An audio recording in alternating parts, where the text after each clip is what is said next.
अरे नहीं नहीं भाई, तुम्हें भूले नहीं है।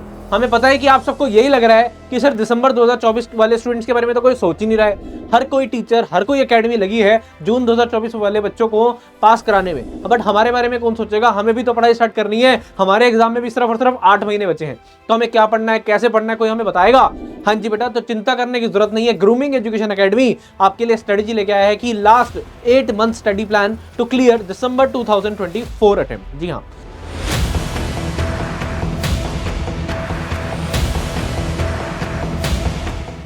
इसके अलावा अगर अभी तक आपने कहीं भी कोचिंग स्टार्ट नहीं करी है, अगर अभी तक आप कोचिंग सर्च कर रहे हैं, तो आप हमारे 9.0 कोर्स में एनरोल हो सकते हैं, इंडियाज बेस्ट सेलिंग कोर्स। जी हां, आपको इस कोर्स के साथ हमारी perfect practice book, perfect revision book, इसके साथ साथ test series with checking facility, जहां पर हमारी एक्सपर्ट फैकल्टी आपको सारे के सारे टेस्ट पेपर्स चेक करके देते हैं विद इन 5 to 7 डेज के अंदर। ये सारी की सारी facilities, doubt classes, doubt through post, ये सारी की सारी फैसिलिटीज आपको इस कोर्स में मिलते हैं। और नया बैच चालू हो रहा है 10th of April से, तो फटाफट से इस कोर्स में एनरोल हो जाइए। ठीक है जी, चलिए अब आगे वीडियो को कंटिन्यू करते हैं। अब बेटा, सबसे पहले आपको पता है कि आपके 4 सब्जेक्ट हैं। ठीक है जी, एक अकाउंट्स, लॉ, मैथ्स एंड सलार एंड इकोनॉमिक्स। हर कोई सब्जेक्ट 100 मार्क्स का है। अकाउंट्स और लॉ जो है वो डिस्क्रिप्टिव पेपर है और ये दोनों ऑब्जेक्टिव पेपर है। हर एक पेपर 100 मार्क्स का है। ठीक है सर, 400 नंबर का पेपर होता है टोटल। अब पास होने के लिए सबसे पहले हमें क्या चाहिए? हमें एग्रीगेट बनाना पड़ता है 200 मार्क्स, और हर एक सब्जेक्ट में 40 मार्क्स चाहिए पास होने के लिए। ठीक है जी, अब या तो ये कर लो, या फिर हर एक सब्जेक्ट में 50 मार्क्स का आप टारगेट लेके चलोगे तो आपकी दोनों की दोनों कंडीशन पूरी हो जाएंगी, यानी कि 14 ईच, और 200 नंबर भी पूरे हो जाते हैं। ठीक है जी, हाँ जी। तो सबसे पहले पास होने की कंडीशन पता होनी चाहिए हर एक बच्चे को। 100 मार्क्स के 4 सब्जेक्ट है। अब मैं कुछ टिप्स बताने वाला हूं, उनको कैसे फॉलो करना है, क्या करना है, जरा नोट डाउन करना, इंप्लीमेंट करना, ताकि उसे आपको क्या करना है बेटा, आपको स्टार्ट करना है 2 सब्जेक्ट के साथ। बच्चे ज्यादातर गड़बड़ क्या करते हैं, वो एक साथ चारों सब्जेक्ट उठा लेते हैं। आपको ऐसा नहीं करना है, आपको 2 सब्जेक्ट के साथ चालू करना है। Theory plus practical is the best combination. Theory plus practical is the best combination. 2 subject उठाइए, स्टार्टिंग के 30 डेज सिर्फ उन 2 सब्जेक्ट पे फोकस करिए। स्टार्टिंग के 30 डेज सिर्फ उन 2 सब्जेक्ट पे फोकस करिए। 30 डेज बाद देखेंगे आप कि क्या होगा। 2 सब्जेक्ट में से एक सब्जेक्ट आराम से आपका 60-70% हो गया होगा, और दूसरा सब्जेक्ट के अंदर धीरे धीरे आपको कमांडर लगेगी। तो 30 डेज बाद आप तीसरा सब्जेक्ट चालू करेंगे, बट तब भी एक दिन में 2 सब्जेक्ट ही पढ़ने हैं। अब यहाँ पर 2 तरीके से बच्चे निकल के आते हैं, 2 कैटेगरी अगर मैं देखूं तो। एक वो जो इस समय 12th के साथ अपनी सीए फाउंडेशन निकालना चाह रहे हैं जून 2024 में। एक वो जो सिर्फ और सिर्फ सीए फाउंडेशन कर रहे हैं, या फिर बीकॉम कर रहे हैं साथ साथ, बट वो ओपन से है तो उसकी ज्यादा टेंशन नहीं है। अब जो स्कूल के साथ कर रहे हैं अपनी, उसको कैसे करना है? तो बेटा, उठाने तो आपको भी 2 ही सब्जेक्ट हैं, और आपको बस ये करना है कि कंसिस्टेंसी बना के रखनी है कि मैं 5 to 7 आवर्स अपने सीए फाउंडेशन के नहीं निकाल पाऊं, तो इट इज द बेस्ट। अगर आप 5 से 7 घंटे कंसिस्टेंसी के साथ फोकस वाले निकाल रहे हो ना, तो 12th के साथ भी आप निकाल पाओगे। कोई टेंशन, कोई दिक्कत, कोई परेशानी नहीं आने वाली है। अब जो 12th के साथ कर रहे हैं, तो 12th के साथ कर रहे हो बेटा, अगर आपके पास कॉमर्स विद मैथ्स है, तो आपको 2 सब्जेक्ट कौन से लेने हैं? आपको लेना है एक तो अकाउंट्स लेना ही लेना है। ठीक है जी, दूसरा सब्जेक्ट आप ले सकते हैं इकोनॉमिक्स। ठीक है जी, एक प्रैक्टिकल हो गया, एक थ्योरी हो गया, अकाउंट्स, इकोनॉमिक्स। और कॉमर्स बैकग्राउंड हो तो इकोनॉमिक्स भी पढ़ रहे हो, अकाउंट्स भी पढ़ रहे हो, तो जो आपका सेम है, जो चीजें सेम है, उसको आपको रिवाइज करना है। सिर्फ और सिर्फ सीए फाउंडेशन का मटेरियल देखना है उससे, और वो चीजें पक्की हो जाएंगी। जो चीजें नहीं है उन्हें आपको पढ़ना है उन 5 से 7 घंटे के अंदर। अब सर, जो विदाउट मैथ्स वाले हैं, विदाउट मैथ्स वाले अकाउंट्स और मैथ्स सलार कर सकते हैं, या फिर अकाउंट्स पे लॉ कर सकते हैं। वो जैसा चाहे आप वैसा कर सकते हैं। 2 सब्जेक्ट लेके चलने हैं, बस इतनी बात आपको ध्यान से सुननी है।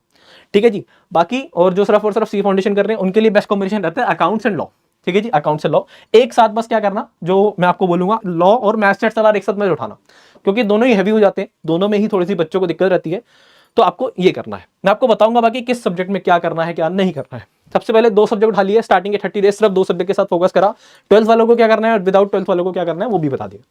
अब आपको स्केड्यूल बनाना है। स्केड्यूल मैं बना के नहीं दूंगा, क्योंकि आपके ऊपर डिपेंड करेगा आपके पास कितना टाइम है। आप मॉर्निंग स्टूडेंट हैं या इवनिंग स्टूडेंट है, तो आपको स्केड्यूल बनाना है। बट यहाँ पर स्केड्यूल ना बच्चे गड़बड़ क्या करते हैं, मैं 8 से 9 ये पढ़ूंगा, 9 से 9:30 मैं ब्रेक लूंगा, 9:30 बजे ये करूंगा, 10 बजे। बेटा, ये स्केड्यूल ना बहुत ही गलत है। स्टार्टिंग में ही आपने फाउंडेशन गलत कर दी। क्या मतलब? अरे भाई साहब, तुमने टाइम बेसिस पे स्केड्यूल बना दिया, वो टाइम हिलेगा ना, तो तुम्हारे को डिमोटिवेशन फील होगी। मम्मी ने काम दे दिया, पापा ने काम बोल दिया, आपका वो पढ़ाई वाला टाइम था, आपका वेस्ट हो गया, आपको लगेगा टाइम वेस्ट हो गया, मेरे से पढ़ाई नहीं होगी, पूरा दिन खराब हो जाएगा। तो इससे अच्छा है आप शेड्यूल जो बनाओगे वो टारगेट बेसिस पे बनाओ। आपने डिसाइड कर लिया अकाउंट्स के अंदर आज मेरे को जर्नल एंट्री के सारे क्वेश्चन करने हैं, तो बस वही बात खत्म हो गई। आपको सिर्फ उस टारगेट पे फोकस करना है, चाहे उसमें 2 घंटे लगे चाहे 3 घंटे लगे। आपको वो 45 मिनट के साथ मजाक नहीं करना है। 45 मिनट पढ़ूंगा, 15 मिनट ब्रेक लूंगा, ये मजाक है। लंबा बैठना पड़ेगा। इसके बाद इंटर भी करनी है, फाइनल भी करनी है। वहां पर लंबे लंबे बैठ, जब सिटिंग लोगे तब जाके आदत बनेगी। पेपर भी 3 घंटे का होता है, 45 मिनट के बाद ब्रेक नहीं मिलता आपको। जर्नल क्या बोल रहे हो सर? बेटा, जर्नल एंट्री नहीं बोल रहा, यहाँ पर मैं बोल रहा हूँ आपको अपना पूरा ट्रैक रिकॉर्ड रखना पड़ेगा। आज मैंने जर्नल एंट्री कंसेप्ट समझे, आज मैंने जनरल एंट्री के क्वेश्चंस करे, आज मैंने फाइनल अकाउंट के क्वेश्चन करे रेगुलर बेसिस पर। कितना टाइम लगा, एक नोटबुक बना लो और उसके अंदर फॉलो करते रहो। बिलीव मी, अगर पहले दिन से चीज करने लगे ना तो आपको पता लगेगा 3 महीने बाद ही आपको कितना अच्छा रिजल्ट देखने को मिल रहा है। हमारे साथ दिक्कत क्या होती है, हम पढ़ रहे होते हैं 12-12 घंटे, बट उसके बाद भी कोई आउटपुट नहीं निकल रहा होता, क्योंकि हम उसको चेक नहीं कर रहे होते। बिजनेस स्टडी में क्या पढ़ते हो कि भाई साहब अपने जो आपने टारगेट सेट करे थे उसको देखो कि कितना टारगेट अचीव हुआ है, ताकि पता लग सके कि क्या डेविएशन निकली है। इस बात को फोकस करिए, जर्नल बनाइए, रेगुलर नोट डाउन करिए क्या पढ़ा और कितना टाइम लगा। ठीक है जी। इसके अलावा अगर आप 9.0 लेते हो तो 9.0 के अंदर भी टास्क मैटर दिया हुआ हमने, उसके अंदर पूरा का पूरा शेड्यूल, पूरा का पूरा सिलेबस को ना टारगेट बेसिस में बांट रखा है। यही चीज हमने अपने कोर्स में जो मैं पॉइंट्स बता रहा हूँ ना, सारी की सारी ऑलरेडी इंप्लीमेंटेड है हमारे कोर्स में 9.0 में। इसलिए बेटा ऐसा ही नहीं उसे इंडिया बेस्ट सेलिंग कोर्स कहा जाता है। अब इस सब्जेक्ट से दोस्ती का क्या मतलब है बेटा? सब्जेक्ट से दोस्ती का मतलब है, देखो 4 सब्जेक्ट है। मैं ये नहीं कहता हर किसी बच्चे के चारों वीक होंगे, और ऐसा भी कोई बच्चा नहीं होता ज्यादातर कि जिसके चारों के चारों ही बहुत अच्छे हों। ठीक है जी। हर कोई बच्चा है जिसका एक सब्जेक्ट या फिर 2 सब्जेक्ट खराब हो सकते हैं, बाकी 2 तो अच्छे होंगे। तो आपको क्या करना है, जो अच्छे सब्जेक्ट है उनमें स्टार्टिंग से ट्राई करिए कि यार 80+ और 90+ का स्कोर में टारगेट करूं, और जो थोड़े से कम है, जो जैसे फॉर एग्जांपल लॉ खराब है, तो आप उसमें टारगेट रखो यार 50 और 60 मेरा आ जाए तो मेरा काफी है। तो इस तरीके से करके चलोगे तो एग्रीगेट बड़े प्यार से बना पाओगे। वरना कई बार क्या होता है, आप क्या जो सब्जेक्ट खराब था और जो सब्जेक्ट अच्छा था, दोनों में 5-10 नंबर का डिफरेंस आता है। फॉर एग्जांपल मेरा लॉ खराब था और मैंने लॉ पे इतना ध्यान दे दिया कि उसमें भी 55 आए, अकाउंट जो मेरा अच्छा था उसमें भी 60 नंबर आए, तो यार एग्रीगेट बिगड़ गया ना। अगर मैं अकाउंट्स पे थोड़ा ज्यादा ध्यान देके अकाउंट्स और लॉ में 50 नंबर भी आ जाए तो मेरा काम चल जाता। तो इस तरीके से आपको स्ट्रेटेजी के साथ डील करना है। उसके अलावा स्ट्रेंथ और वीकनेस क्या है, दोस्ती का क्या मतलब है बेटा? देखो, दोस्ती करने का मतलब है उस सब्जेक्ट को जानो। अब हर एक सब्जेक्ट की ना एक वीकनेस होती है, कुछ स्ट्रेंथ होती है। अकाउंट्स के अंदर अगर मैं बात करूं अकाउंट्स की, तो अकाउंट्स में वर्किंग नोट्स की बहुत ज्यादा वेटेज होती है। अगर आप वर्किंग नोट्स प्रॉपर बना रहे हो, प्रेजेंटेशन प्रॉपर कर रहे हो, ठीक है जी, तो इसकी बहुत ज्यादा फायदे हैं। इसके अलावा अकाउंट्स के अंदर स्टेप वाइज मार्किंग होती है। तो आपको पता है यार, अगर मेरे को 70-80% भी क्वेश्चन आता है ना तो मेरे को नंबर मिल जाएंगे। 70-80% भी अगर क्वेश्चन आता है तो मेरे को नंबर मिल जाएंगे। तो आपको ये पॉइंट्स पता होने चाहिए किस सब्जेक्ट के अंदर क्या चीज बच्चों को दिक्कत देती है और क्या चीज उन्हें फायदा मिलता है। हाँ जी। तो स्टेप वाइज मार्किंग होती है, वर्किंग नोट्स होते हैं अकाउंट्स के अंदर। तो आपको ध्यान रखना है, आपको हमेशा ना इस चीज पे नहीं भागना कि मेरा पूरा क्वेश्चन सही हो। 80% भी ठीक हो रहा है तो कोई दिक्कत नहीं है। तो आपको हर एक सब्जेक्ट के पॉइंट्स पता होने चाहिए। लॉ के अंदर बच्चे मरते क्यों हैं? लॉ के अंदर बच्चों को दिक्कत क्यों होती है? वो यार याद तो सब कर लेते हैं बट लिखने में दिक्कत होती है। पहले दिन से गांठ बांध लो इस बात को कि लॉ के अंदर आपको राइटिंग प्रैक्टिस करनी है। लॉ के अंदर राइटिंग प्रैक्टिस करनी है। लॉ के अंदर मार्क्स क्यों कटते हैं? प्रेजेंटेशन के। क्यों करते हैं बेटा? प्रेजेंटेशन मतलब, अरे बेटा लॉ के अंदर आपसे एग्जामिनर चाह रहा है, हाँ जी, आपसे एग्जामिनर चाह रहा है कि आप ना लॉ की लैंग्वेज लिखो। लॉ की लैंग्वेज नहीं है कि 100% लिखना है बेटा, कुछ कीवर्ड्स हैं, कंसिडरेशन, कुछ ऐसे अमाउंट्स, कुछ ऐसे वर्ड्स हैं जो आपको यूज करने होते हैं। तो उसको आप जब रेगुलर प्रैक्टिस करोगे, कोई से चेक करके बताएगा, तभी फायदा होगा। इसीलिए 9.0 में बेटा लॉ के हर एक टॉपिक के टेस्ट लगा रखे हैं हमने। इसके अलावा आपको परफेक्ट प्रैक्टिस बुक में कीवर्ड्स मिलते हैं। परफेक्ट प्रैक्टिस बुक जो मिलती है आपको 9.0 के साथ, उसके अंदर हर एक वर्ड के नीचे, हर एक क्वेश्चन के नीचे बता रखा है कि क्या लिखना है, किसे अंडरलाइन करना है। ये होती है प्रेजेंटेशन। तो हर एक सब्जेक्ट के अंदर आपको पता होना चाहिए कि कहाँ बच्चों के नंबर कटते हैं, कहां नंबर एक्स्ट्रा मिलते हैं। जैसे अकाउंट्स के अंदर आपको समझ आ गया कि यार स्टेप वाइज मार्किंग होती है, तो मेरे को घबराने की जरूरत नहीं अगर पूरा क्वेश्चन भाई नहीं बन रहा है तो। वर्किंग नोट्स की बहुत ज्यादा वेटेज है, प्रेजेंटेशन की बहुत ज्यादा वेटेज है। मैथ्स स्टैट्स चला, बच्चों को डर क्यों लगता है? बच्चों को डर लगता है क्योंकि मैथ्स सुनते हैं। भाई साहब मैथ्स डर लगता है, स्टैट्स कर लो पहले। आप स्टार्ट करो स्टैट्स से, स्टैट्स करो। अब स्टैट्स में क्या खराब है? स्टैट्स के अंदर फॉर्मुलाज है, तो फॉर्मुलाज बेटा एक जगह लिख के चिपका लो, बात खत्म हो गई। स्टैट्स आपका आराम से हो जाएगा। थोड़े से क्वेश्चन प्रैक्टिस करें, काम बन गया। LR 20 नंबर की है, बहुत ज्यादा आसान है, कोई दिक्कत कोई परेशानी नहीं है। उसके बाद मैथ्स के अंदर अगर मैं बात करूं तो आपका रेशियो, प्रोपोर्शन, डाइसिस, लॉगरिथम और टाइम वैल्यू ऑफ मनी ही आपकी वेटेज रखता है 40% की, 40 to 50%, यानी कि 40 नंबर में से 20 नंबर के तो टाइम वैल्यू ऑफ मनी और रेशियो, प्रोपोर्शन, डाइसिस, लॉगरिथम यानी कि चैप्टर 1 और चैप्टर 4 आ जाएगा। तो यार बाकी चैप्टर्स पे ध्यान देने का जरूरत ही क्या है? पहले पास होने के लिए जरूरी है ना। तो ये मैंने देख लिया यार कि अगर मैंने ये कर लिया मैं पास हो जाऊंगा। तो जो सब्जेक्ट वीक है उसको इस तरीके से डील करो, और जो सब्जेक्ट स्ट्रॉन्ग है उसके अंदर देखो मैं किस तरीके से इसमें नंबर बढ़ा सकता हूँ। ऐसे इकोनॉमिक्स किसी की अच्छी होगी तो भाई उसे पूरा का पूरा पढ़ लो, नहीं है तो जो चैप्टर इंपॉर्टेंट लग रहे हैं उन्हें देख लो।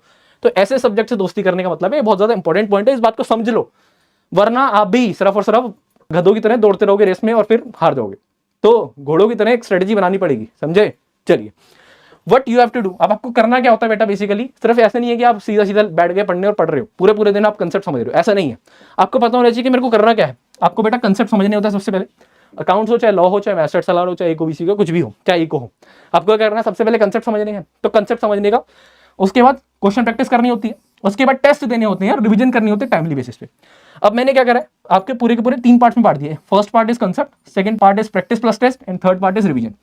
40% वेटेज होनी चाहिए आपकी। अगर आप 10 से 12 घंटे पढ़ रहे हो, जितने भी घंटे पढ़ रहे हो, 40% वेटेज जानी चाहिए कंसेप्ट को। यानी कि अगर मैं 10 घंटे पढ़ रहा हूं तो 4 घंटे से ज्यादा मैं कंसेप्ट नहीं पढ़ूंगा। अगर मैं इससे ज्यादा पढ़ रहा हूं ना तो मेरे सर के ऊपर से बाउंसर की तरह जा रहा है। उसके बाद प्रैक्टिस प्लस टेस्ट का मतलब क्या है बेटा? कंसेप्ट समझा, टीचर ने समझाया है, अभी आपने नहीं करा है, आपको कब दिमाग में पल्ले पड़ेगा वो? जब आप हाथ से क्वेश्चन प्रैक्टिस करोगे। तो उसके बाद क्वेश्चन प्रैक्टिस करनी है। ICM module, RTPMT, past exam is more than enough. इसी की बेस्ट क्लबिंग मिलती है आपको परफेक्ट प्रैक्टिस बुक में, जो आपके 9.0 के साथ मिलती है। तो आप प्रैक्टिस करेंगे वहां से। उसके बाद टेस्ट मिलेंगे, हर चैप्टर के चैप्टर वाइज टेस्ट दो। हमारे कोर्स में हर एक चैप्टर के मिनिमम 2 से 3 टेस्ट हैं। किसी किसी चैप्टर में जहां पर ज्यादा जरूरत है वहां पर 4-4, 5-5 टेस्ट भी हैं। तो हर चैप्टर के टेस्ट देने हैं और उसके बाद रिवीजन करनी है, रेगुलर बेसिस पे रिवीजन करनी है। वीक का कम से कम एक दिन आपका सिर्फ फुल्ली फोकस होना चाहिए रिवीजन पे, जहां पर आप पूरे हफ्ते में जो भी पढ़ रहे हैं उसको रिवाइज करेंगे सिर्फ और सिर्फ, कुछ भी नया नहीं पढ़ेंगे। ठीक है जी। इसके अलावा क्या बेटा? इसके अलावा you have to prepare your own notes. बच्चे सबसे बड़ी गलती क्या करते हैं, बहुत ज्यादा इंपॉर्टेंट पॉइंट है ये भी, देखो सारे पॉइंट ना एकदम A1 है। अगर आपने सारे पॉइंट्स को बिलीव मी 100% इंप्लीमेंट कर दिया तो दिसंबर 2024 पास होने से कोई नहीं रोक सकता तुम्हें। अब बच्चे गड़बड़ क्या करते हैं, टीचर पढ़ा रहे हैं और वो आराम से सुन रहे हैं और कहते हैं यार फैकल्टीज को, टीचर्स को, सर आप ना ये नोट सेंड कर देना। कई बार बेटा भावनाओं में वो भी सेंड कर देंगे। बट जरा बात को समझो, आप अगर खुद से नोट्स बना रहे हो तो आपको ना वो साथ साथ वो सारी पूरी की पूरी एक तरह से, जब मैं आपको पढ़ा रहा हूँ फॉर एग्जांपल, तो पूरी की पूरी एक तरह से क्लिप रिकॉर्डिंग ना आपके दिमाग में जा रही है। जब आप उस नोट्स को खोलोगे ना, आपको पूरी की पूरी क्लास वहां पर दोहरा जाएगी, रिकैप्चुलेट कर पाओगे पूरी की पूरी क्लास को अगर आप नोट्स बना रहे हो। वहीं आपने वो प्रिंटेड फॉर्म में ले लिया किसी से, अपने दोस्त से ले लिया और उससे पढ़ रहे हो, तो वो बात नहीं बन पाएगी। तो नोट्स बनाना बहुत ज्यादा जरूरी है। देखो, एक नोट्स बनाना, क्वेश्चन प्रैक्टिस करना खुद से, चाहे आप टीचर ने सारे क्वेश्चन करा दिए उसके बाद खुद से क्वेश्चन 2-3 बार नहीं लगाओगे तब तक बात नहीं बनेगी। टेस्ट देना बहुत ज्यादा जरूरी है, रिवीजन करना बहुत ज्यादा जरूरी है। माना कि सिलेबस थोड़ा सा ज्यादा है बट करना चीजें आसान है, क्योंकि अब ना सिलेबस ज्यादा है, तो सिलेबस ज्यादा होने की वजह से क्या होगा, बच्चे मात खाएंगे। आपको क्या करना है, आपको जो कर रहे हो उसे 100% तरीके से रिवीजन, नोट्स और टेस्ट पे ध्यान देना है, तो 100% चीजें हो पाएंगी। इसी वजह से बेटा 9.0 में इतने सारे टेस्ट दिए गए हैं और कोर्स को इतना ज्यादा स्मूथ कर दिया गया कि आपको एकदम बेटर एक्सपीरियंस मिले, मजा आए। हम कोर्स इसलिए आपको प्री रिकॉर्डेड में भी दे रहे हैं कि भाई साहब जिस बच्चे के पास टाइम नहीं है, जब आपका मन करे आप तब देखो। लाइव क्लास में दे रहे हैं कि भाई जिस बच्चे का शेड्यूल नहीं बनता वो लाइव क्लास में आ जाओ। टेस्ट दे रहे हैं आपको जो आप कभी भी दे सकते हैं और हमारी फैकल्टी आपको within 4 to 5 days check करके देंगी। डाउट्स आप कभी भी पूछ सकते हैं, 24 आवर्स में रिप्लाई मिलेगा। तो ये सारी की सारी क्वालिटीज 9.0 में मिलती हैं सिर्फ और सिर्फ इंडिया के बेस्ट सेलिंग कोर्स में। दिसंबर 2024 के लिए तैयार हो जाओ और ये 8 महीने के अंदर ये 5-6 पॉइंट इंप्लीमेंट कर दो और बिलीव मी दिसंबर 2024 निकाल पाएंगे। ऐसी ही अच्छी अच्छी वीडियोस देखने के लिए, ऐसी अच्छी अच्छी इन्फॉर्मेशन जानने के लिए चैनल को सब्सक्राइब करिए, वीडियो को लाइक करिए और दोस्तों के साथ ज्यादा से ज्यादा शेयर करिए।